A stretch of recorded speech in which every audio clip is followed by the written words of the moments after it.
नमस्कार दोस्तों, दिल्ली के पूर्व मुख्यमंत्री स्वर्गीय साहिब सिंह वर्मा की जयंती के अवसर पर कई कैबिनेट मंत्री और गणमान्य नेता श्रद्धांजलि देने पहुंचे। इस अवसर पर केंद्रीय मंत्री रविंद्र इंद्राज सिंह और कपिल मिश्रा ने श्रद्धा सुमन अर्पित किए। दिल्ली की मुख्यमंत्री रेखा गुप्ता भी कार्यक्रम में शामिल हुई और उन्होंने साहिब सिंह वर्मा के अधूरे सपनों को पूरा करने का संकल्प लिया। मंत्री परवेश वर्मा ने इस मौके पर किसानों के भूमि से जुड़े मुद्दे को उठाया। उन्होंने कहा कि जमीन का मूल्य बहुत अधिक है, लेकिन किसानों को महसूस होता है कि उनके साथ धोखा हुआ है, क्योंकि पिछले 30 वर्षों से इस पर कोई काम नहीं हुआ। ये दिल्ली सरकार की जमीन है और हमारी सरकार इसका सार्थक उपयोग करने के लिए प्रतिबद्ध है, जिससे पूरे शहर को लाभ मिलेगा। इस स्थान पर अंत्येष्टि हुई थी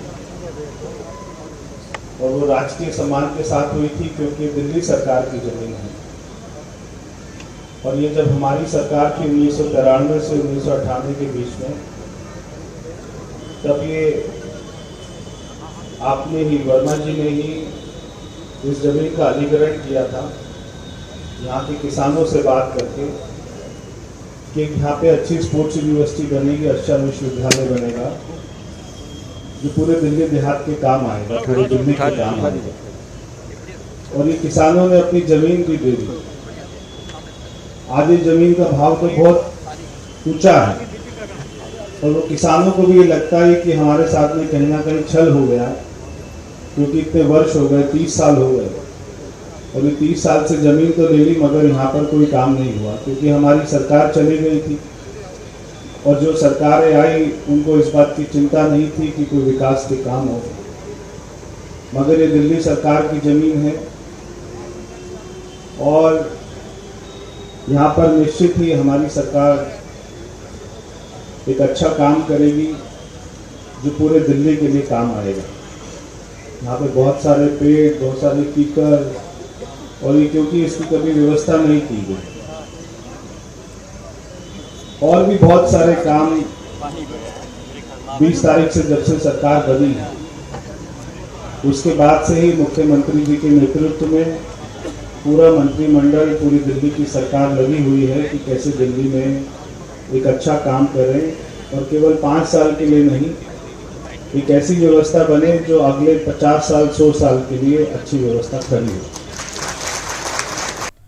मुख्यमंत्री रेखा गुप्ता ने कहा कि आज मैं खुद को सौभाग्यशाली मानती हूं कि मुझे वहां से आगे बढ़ने का अवसर मिला जहां से स्वर्गीय साहिब सिंह वर्मा जी ने छोड़ा था।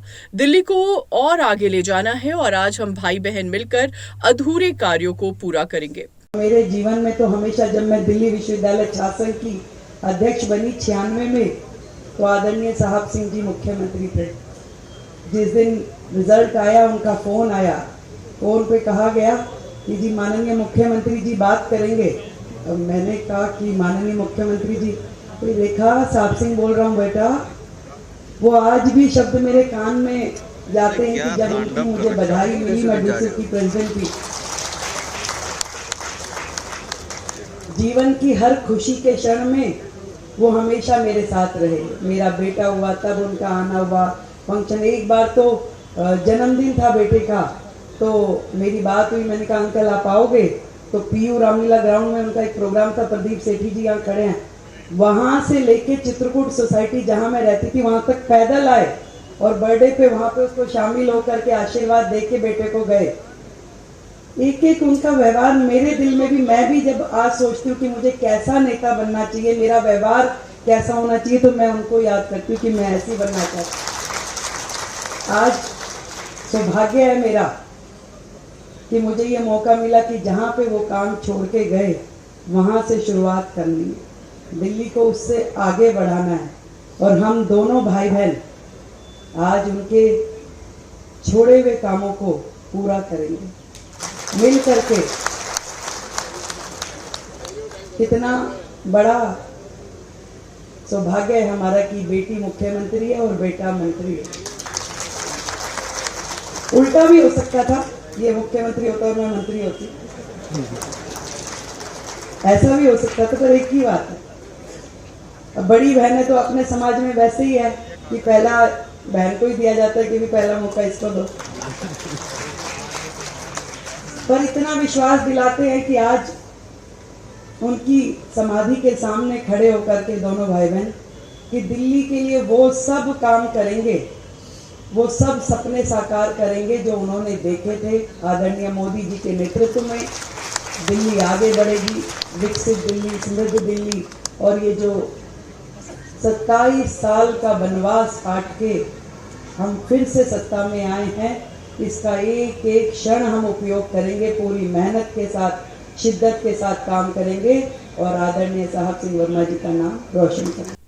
वहीं मंत्री मनजींदर सिंह सिरसा ने वीर सावरकर और छत्रपति शिवाजी महाराज के योगदान पर जोर देते हुए कहा कि उनकी सेवाओं को किसी एक धर्म की दृष्टि से नहीं देखा जाना चाहिए। उन्होंने ये भी स्पष्ट किया कि किसी को नमाज पढ़ने से रोकना हमारे देश, समाज या सरकार की सोच नहीं है। वीर सावरकर जी ना इस देश के लिए बहुत बड़ा योगदान है।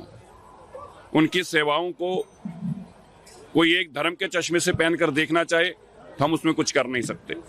छत्रपति शिवाजी महाराज हमारे देश का गौरव है, हमारी संस्कृति का गौरव है। उनको भी कोई अपने धर्म के चश्मा पहनकर देखना चाहे तो उसकी सोच हो सकती है। और जहां तक किसी को नमाज पढ़ने से रोकना, ये हमारे देश की ना संस्कृति है, ना हमारे समाज की, ना हमारी सरकार की ऐसी सोच है। हाँ, अगर उनको होली मनाने पे इतराज है तो ये जवाब जरूर देना जरूरी पड़ता है कि आप अंदर बैठ के अपना ये धार्मिक प्रोग्राम कर लीजिए, क्योंकि साल में एक बार ये पवित्र त्योहार आता है जो सारा देश मिलकर मनाता है। और ऐसे में मैं आग्रह करता हूँ किसी भी धार्मिक इंसान, धार्मिक संस्था को, धर्म के लोगों को ऐसा कट्टरवाद का मुजस्सम नहीं करना चाहिए जिसमें 8-10 हज़ार पुलिस वाले जाकर और उस वर्ग का त्योहार मनाने के लिए, होली मनाने के लिए खड़े होकर मनवा पाएं। ये देश की संस्कृति नहीं है। आप कहीं ज्यादा संख्या में हो सकते हैं, कहीं कम संख्या में हो सकते हैं। जहां आप ज्यादा संख्या में हैं वहां दूसरे धर्मों का सम्मान करिए, और जहां आप कम संख्या में हैं वहां दूसरे धर्म के लोग आपका सम्मान करें। यही हमारी देश की संस्कृति। और मैं उन लोगों को जरूर कहना चाहता हूं जिनके शहरों के अंदर या जिनके इलाके के अंदर पुलिस खड़े होकर होली मनवा रही है, ये आपके लिए भी शर्म की बात है कि आपके धर्म के अंदर इतनी कट्टरवाद जो है उसके ऊपर धार्मिक आगुओं को आगे आकर ऐसा संदेश देना चाहिए जिससे मेरे भारत के लोगों के में एक संस्कृति, एक आपस भाईचारा और एक आपसी प्यार का संदेश जाए और बना रहे।